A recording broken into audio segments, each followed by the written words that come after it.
Basic Homes, and this week on Behavior Bites, we're going to be talking about an interesting distinction that I'm going to ask you to make as you're developing your behavior plans. It's a distinction between whether we all recognize that a student who has unexpected behavior has some deficits that we need to fill. And we know that we're going to have to develop some kind of a support plan in order to make those changes occur. But what we sometimes don't make the distinction of is, are we trying to support a skill deficit or are we trying to support a performance deficit? So the distinction is whether or not the student actually has mastery of the skills needed to perform the expected behavior or not.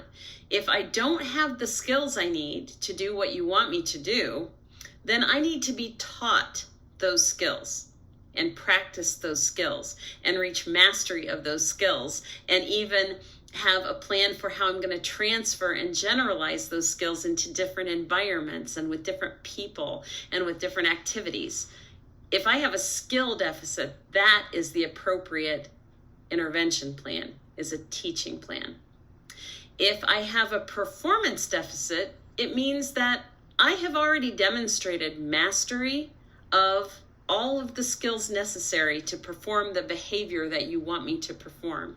I've showed that I can do it. I've been able to master it, transfer it, generalize it. I've shown that I can do it, but I'm not doing it.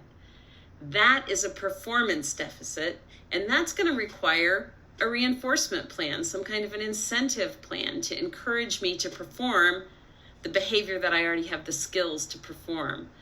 So an example would be a young man, 5th grade, who is regularly melting down and leaving class when he's frustrated, okay?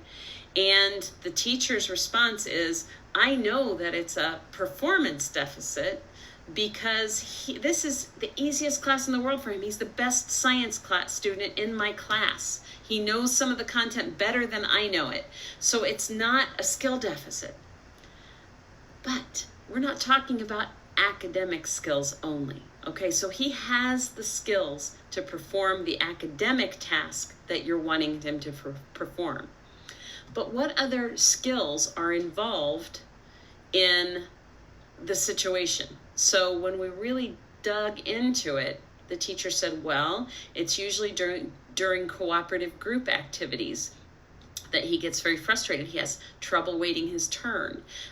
He doesn't know how to compromise. He can't accept that he's wrong. He can't accept differing opinions. He gets frustrated when he has to wait, okay?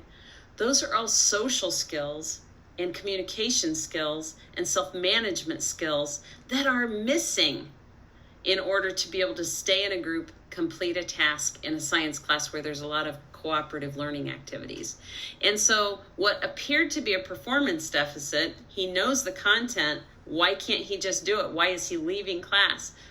But we had to dig a little deeper to find out what other skills are really required in this class, because he's missing a lot of them. He's missing a lot of social skills, communication skills, and self-management skills. And so we really had to veer away from a simple reinforcement and or punishment plan to encourage him to perform the skill of staying in class, because we had work to do first. We had to teach some skills that were missing. And that's the distinction between a skill deficit plan and a performance deficit plan.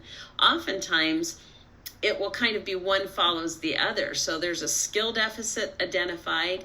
We teach it. We introduce it, we give direct instruction, give multiple opportunities for practice. We help the student to transfer and generalize the skill to different settings, different people, different activities, different interactions.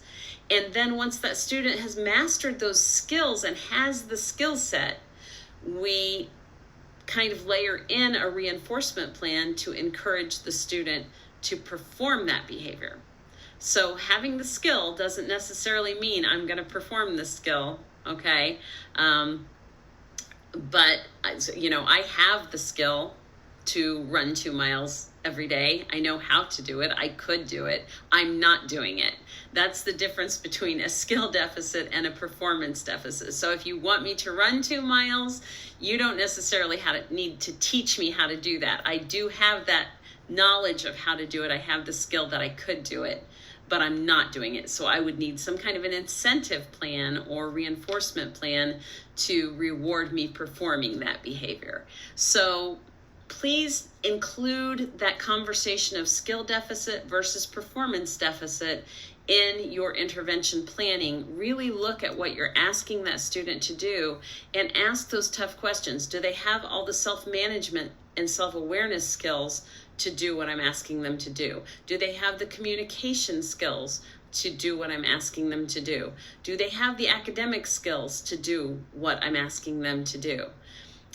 Those are all really important questions to ask before we set them up with a reinforcement plan, or we may be setting ourselves and them up for frustration when we're offering this wonderful reward for something I don't have the skills to do yet. So I hope that gives you a new perspective. Please make it part of your conversation this week, and have a great day.